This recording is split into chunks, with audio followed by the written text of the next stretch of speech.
મારું તો દૂનું ફૂલ થઈ ગયું। આજે દેશી રસોઈની ટીમ આવી ગઈ છે।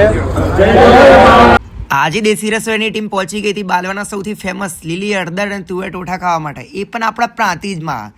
જ્યાં મિત્રો સાબરકાંઠાની પબ્લિકના હવે બાલવાના ધક્કા નહીં ખાવા પડે, કેમ કે બાલવાના પ્રખ્યાત એવા લીલી હળદર, તુવેર ટોઠા, લસણના ફેદા અને ડુંગળીઓ આપણા પ્રાંતિજમાં મળી જવાનું છે બોસ, એ પણ રોટલાના બ્રેડ સાથે। અને એની ખાસિયતની વાત કરીએ તો લીલી હળદરનું શાક ચોખ્ખા ઘીમાં બનાવવામાં આવે છે અને ચૂલા પર લાવી રોટલા બનાવવામાં આવે છે। હવે આજે જે અમારી ટીમે જે ટ્રાય કર્યું એમાં મસ્ત ટ્રાય કરવા જેવું છે લીલી હળદરની શાક અને તુવેર ટોઠા।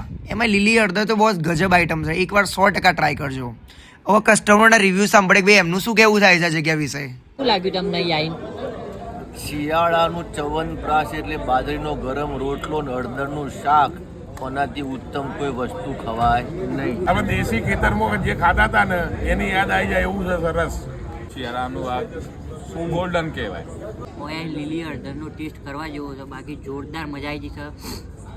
હવે સમયની વાત કરીએ તો સાંજે 6 થી રાતના 11 સુધી, અને લોકેશનની વાત કરીએ તો વસુંધરા કોમ્પ્લેક્સ સકલ સિનેમાની પાસે ટુડોર ચોકડી પ્રાંતિજ। તો મિત્રો તમે પણ તમારા દુનાને ફૂલ કરવા માટે પહોંચી જજો અને આ રીલને તમારા મિત્રોને શેર કરવાનું ના ભૂલતા। જય હિન્દ, જય ભારત।